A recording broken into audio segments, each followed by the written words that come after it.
কারোর যদি বিপদ আপদ পিছ না ছাড়ে, একের পর এক বিপদ লেগেই আছে। দেখবেন অনেকে কমেন্ট করে, লোকটা কত বড় অপরাধী হলে একটার পর একটা বিপদ লেগে আছে, কত খারাপ মানুষ।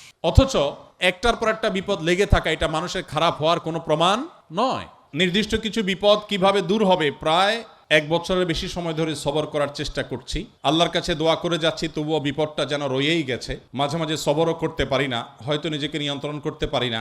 অনেকটা সময় চলে গেছে, বিপদের পথ এখনো পার হয়নি। সবসময় আল্লাহর কাছে ফিরে আসি, চেষ্টা করি নিজেকে দিয়ে যতটুকু হয়। জানি আমার অনেক ভুল ত্রুটি আছে, সেগুলো নিয়ে আল্লাহর কাছে ক্ষমা চাই, বারবার ফিরে যায় আল্লাহর কাছে। এই বিপদ আর সবর নিয়ে কিছু নসিহত করতে, সামনে পথ কিভাবে অতিক্রম করতে পারি।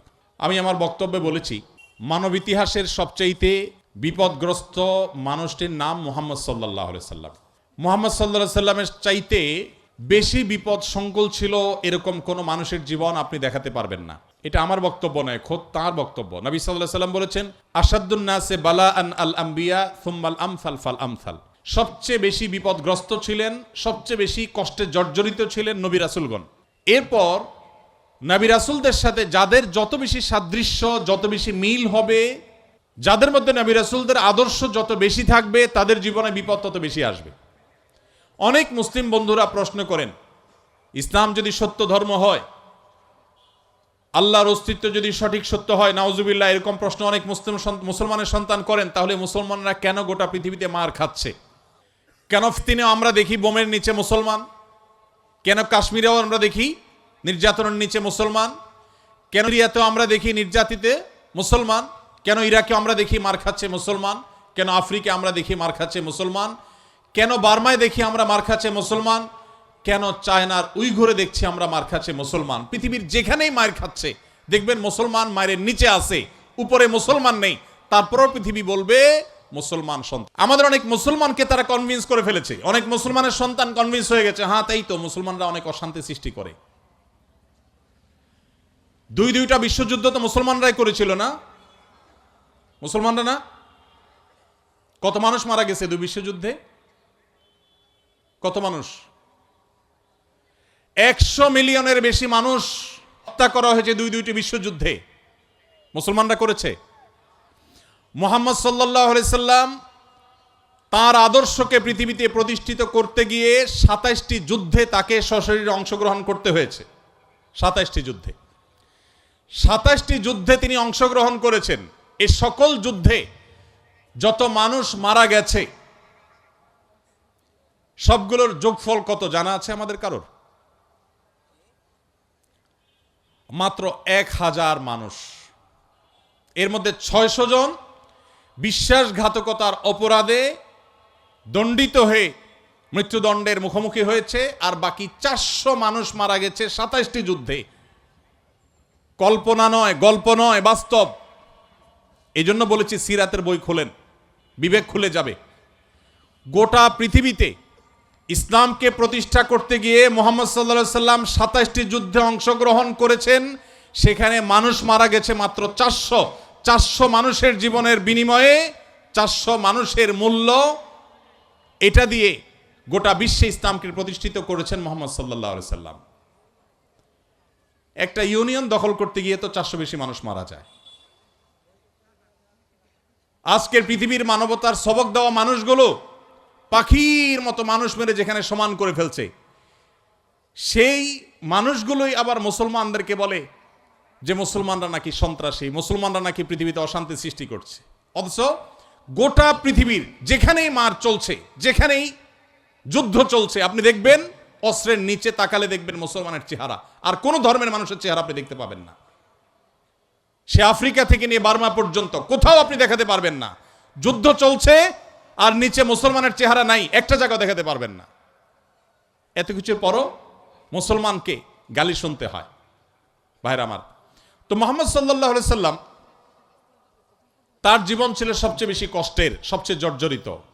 এখনো মুসলমানরা সবচেয়ে শান্তিকামী, তারপরও তাদের সবচেয়ে বড় ব্লেমটা হজম করতে হয়, সবচেয়ে বড় মিথ্যা অভিযোগ তাদের উপরে করা হয়। অথচ মুসলমানরাই হলেন পৃথিবীর সবচাইতে শান্তিকামী, সবচাইতে শান্তিকামী। যেই কোনো বিচারে আপনি উন্মুক্ত মনে যদি বিচার করেন, আপনি দেখবেন যে পৃথিবীতে কোনো গণতার সাথে পৃথিবীর ইতিহাসে মুসলমান শাসকদের বহু দোষ ছিল, বহু ত্রুটি ছিল, শতকণ্ঠে আপনি সমালোচনা করতে পারেন।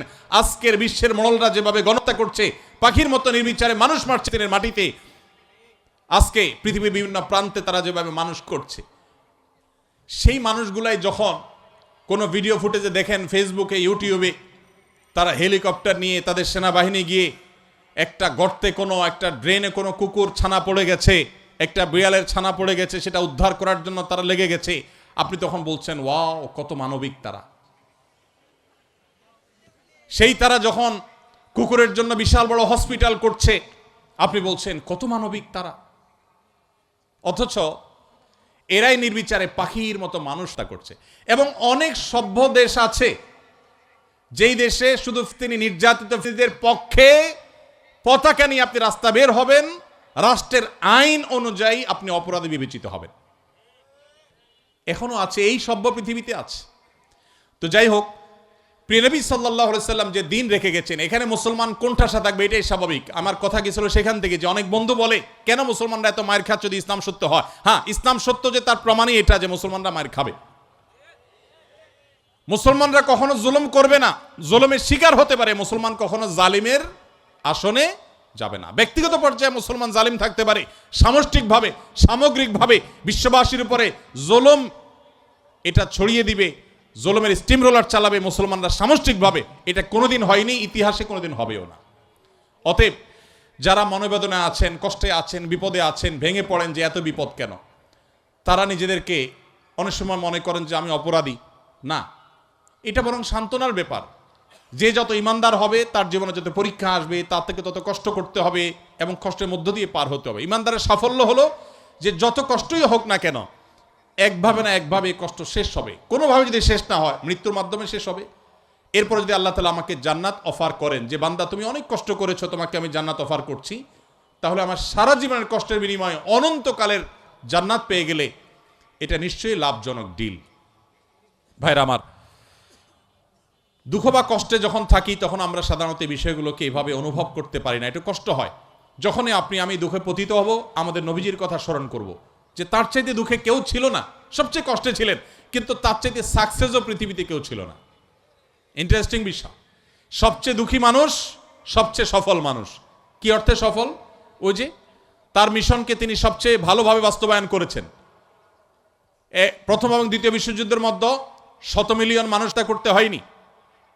তার আদর্শকে তিনি পৃথিবীতে অত্যন্ত চমৎকারভাবে প্রতিষ্ঠা করে গেছেন, সবচেয়ে শান্তিপূর্ণভাবে, সবচেয়ে কম মানুষের জীবনের মূল্যের বিনিময়ে।